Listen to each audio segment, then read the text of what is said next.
I want to thank everybody for being here. It's an important day for us in the criminal justice system, I think. I want to especially thank our criminal justice partners. Steve Anderson, Chief Anderson, I know is probably somewhere here, District Attorney Glenn Funk, and Dawn Diener, Martisha Johnson, where are you at? I see Martisha, there you go. That's so hard now. I want to make sure I'm ready for just one name to be said. But we've been meeting for 2 years, really trying to design something that has never been done before.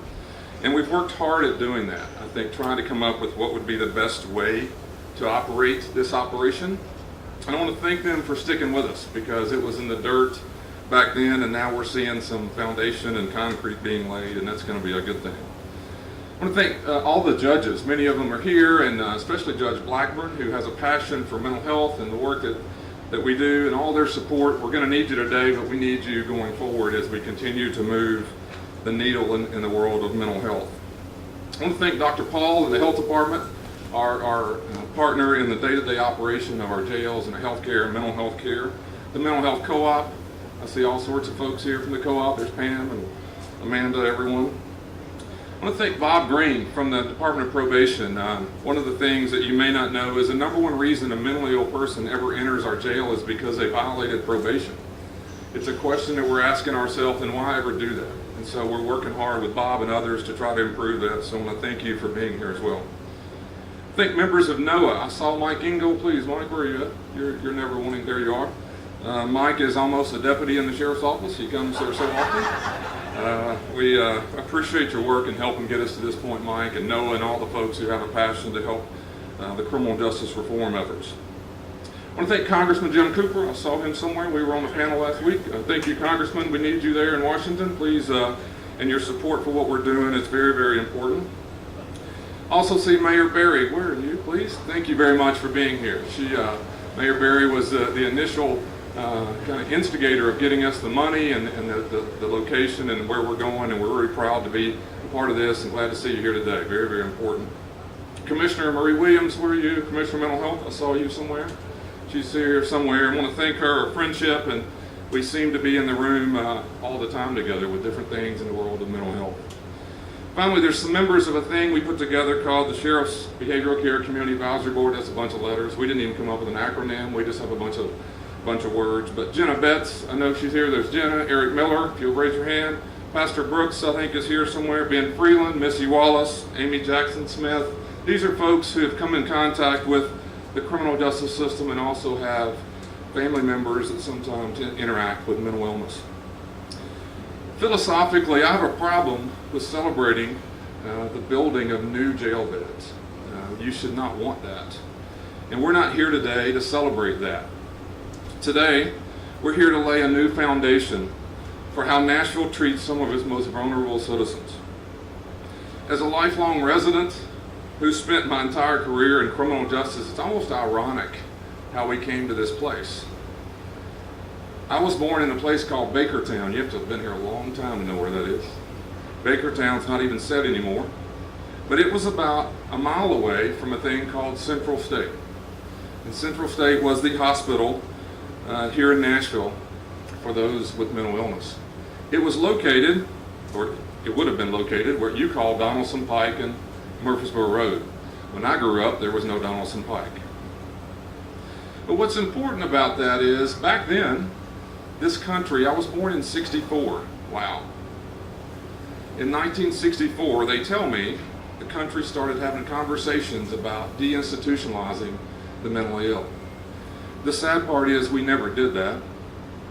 Although the efforts were made around the country and here in Nashville, the truth is we just reinstitutionalized people. Who would have ever thought that 54 years later, I would be running the largest mental health institution called our jails? It's not unusual. Every city in this country does that. And we can and we should do better. Our hope and our effort is that no longer will we, keep in mind we said we were going to do that to remove the stigma of mental illness. And now society and Nashville alike has double stigmatized people with the criminal justice system and mental illness. I love to hear Nashville called the IT City, but we do not do it right. We can do better, and we're going to do that. Behind me, in 18 months, we'll have a building that will allow us to decriminalize mental illness. Once open, many individuals who traditionally would be charged, booked, often convicted, and jailed will now be diverted into a treatment center. The goal is to provide direct mental health care while in the behavioral care center, but even more important, ensuring community follow-up care upon release. No person should ever be leaving this facility alone with nowhere to go. I want to tell you a story that's not made up. You will remember it. Just a few months ago, actually February of 2016, in the middle of the day, a middle-aged man walked into the airport here in Nashville to get in line to buy a ticket. He was completely naked. We were on the national news. Unfortunately, there were pictures. But Nashville did what our country does. Somebody in the crowd called the police. It's not the police's fault. They were dispatched to solve the problem. They arrive on the scene, and obviously this man was indecent. What you need to know is he had 0 intoxicants in his system. This man did not understand you're supposed to wear clothes to the airport. Why in the world do you think a sheriff, a DA, a police chief, a judge is going to solve that problem? We have got to have the person treated for why he really didn't have his clothes on. He should not be punished, and he should not be criminalized for his illness. This facility allows us to do just that. In the future, that man would have been brought here by the police. By the way, I call them Uber. Just bring us the person. Let the mental health professional decide what to do next. This facility will allow us to do just that. And that person would then have been diverted and never have been convicted and sent through the criminal justice system, but instead treated for his illness and hopefully stayed away from our system forever. I appreciate all of you for being here today. It's an important time for this for us. But to be honest with you, it's more important as we go forward because this is new. We're going to ask judges to do things they haven't done before. We have asked the police to commit to doing something they haven't done before. We have asked the district attorney's office to do something they haven't done before. And we're going to ask probation to do something they haven't done before. We need your help and support for changing the way we treat people with mental illness. It is my hope and belief that here in about 18 months we can celebrate opening the building, but maybe, just maybe, somebody will be up here one day celebrating the closing of both of these facilities. That is our goal. It is my distinct honor to introduce to you Mayor Briley.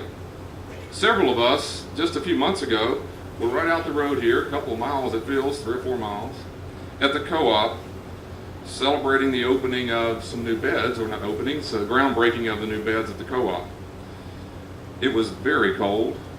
It was very windy. That's hard to believe. And I was so impressed. I have known Mayor Briley for a long time, but not as a personal friend or even as a professional acquaintance more than anything. But he stood up there. He later said it was his first event as mayor and first comments to make, I think, in a setting like this. And he stood up and he used a motto that is my motto. It's not printed anywhere. Most of the staff that live with me can't even tell you what it is. But it goes like this. In Nashville, the police arrest the person. We try to arrest the problem. We want to do something about why people come to jail. He stood there and said that, and I was a little taken back. He had me right then, because he understood what we were trying to do in the sheriff's office. Just really appreciate his knowledge of what we're doing, his commitment to trying to make this work, and his role as our mayor in our city, Mr. David Briley.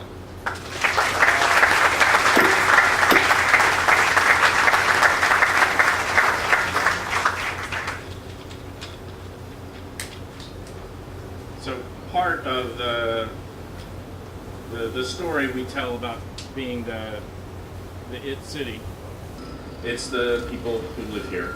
And that's especially true when it comes to keeping people safe, right? There's probably nothing more important we do as a city than every effort we take to keep the people who live here safe. And over the years, we have designed a system where keeping people safe doesn't always result in everybody in our town reaching their fullest potential. In fact, I mean, it's important for us to have a place to incarcerate people. I think we all know that. But every time we incarcerate somebody, there's a little bit of failure we're identifying as a community. There's a little bit of a moment where could we have done something better as a community to help that person reach their fullest potential. And I look at the foundation we're laying back behind here, and the man to my right, your left, as one of the most significant efforts we're making in our community to find a way so that we're helping more and more people reach their fullest potential. And what that means, I think, back here is that as somebody has an encounter with the police department, and we know that they have a mental health issue that's generating the contact, that our first reaction is not to put them behind bars, but to try and identify those steps we can take as a community to keep them out of jail, to help them with their mental health, and to find a way to help them reach their fullest potential. So that's why I'm glad to be here. Now, he's awfully old. Same age. I too was born in 1964. I was January, so I'm guessing I've got a couple of months on it. But I think we share more than just that. We share a vision for our city where we spend our money in the most effective way, both to keep ourselves safe and to find a way to lift as many people up as we can every single day. Again, I want to thank Congressman Jim Cooper for being here. He's a strong leader in our community. It's always good to see him out at events like this. I want to acknowledge the Assessor of Property, Vivian Wilhoit, who joined us as well. Judge Linda Jones, Councilman Larry Hager, I think was here. Larry is right here as well. And they all are our partners in this endeavor. And I want to, before I introduce my councilman, because he is my councilman, I want to acknowledge Nancy Whittemore from the Department of General Services, because she's worked hard on this project, and it's complicated and not typical, and her efforts are certainly acknowledged by me, and I hope acknowledged by the rest of the community as we move forward. And with that, now I'm going to tell you how old I am. Freddie's, I'm going to tell you how old he is too. Freddie's mother was my 9th grade Spanish teacher. So the O'Connells and the Browleys go back for a very long time. And much like Sheriff Hall and I, Freddie and I share a passion for making sure the city improves, that we treat people with respect. And with that, it's my honor to introduce the 19th District Councilman, Freddie O'Connell.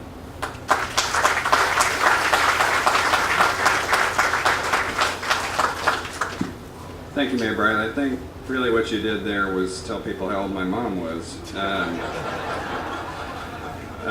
not here. That's true. I'm worried she might be on the news tonight against her will. Anyhow, and as I stand here, this is a unique honor, and I think you'll notice some themes across the things that all three of us say today. And I think were it not so hot, there were probably some applause lines in what Sheriff Hall said. And actually, if it's not the heat that prevented the applause, it might be that this is such a different way of doing things, and it takes a minute for it to sink in. So I hope it does, and that by the end of there is a loud chorus of applause for what they've done at the Davidson County Sheriff's Office. People suffering from mental health issues are rarely those who threaten our public safety the most. And yet, to Sheriff Hall's point from that story at the airport, our most basic recourse when we see someone whose behavior appears abnormal is to call the police. That creates an entry point most often into a criminal justice scenario rather than an effective treatment scenario. The World Health Organization estimates that every dollar invested in treatment for common problems such as depression and anxiety leads to a return of $4 in better health and ability to work. Arresting, booking, and either fining or incarcerating people experiencing these or the related problems of addiction and psychosis moves us in exactly the wrong direction. Sadly, we're still a great distance from a moment in which all Americans enjoy equitable access to healthcare resources. With the combined forces of access, criminalization, and stigma, we're an even greater distance from a moment in which Americans have certainty that their mental and behavioral health issues can be effectively discovered and treated. But starting today with this foundation at the Behavioral Care Center, many Nashvillians with mental and behavioral health needs that went undiscovered until they became a problem requiring public attention will be better served. Our investment here will have a tremendous social and economic return. And for that reason, I thank Sheriff Hall for his leadership on this issue and Mayor Briley for his ongoing commitment to equity. I'm proud for this new chapter to be on a page that is turned in District 19. Thank you both.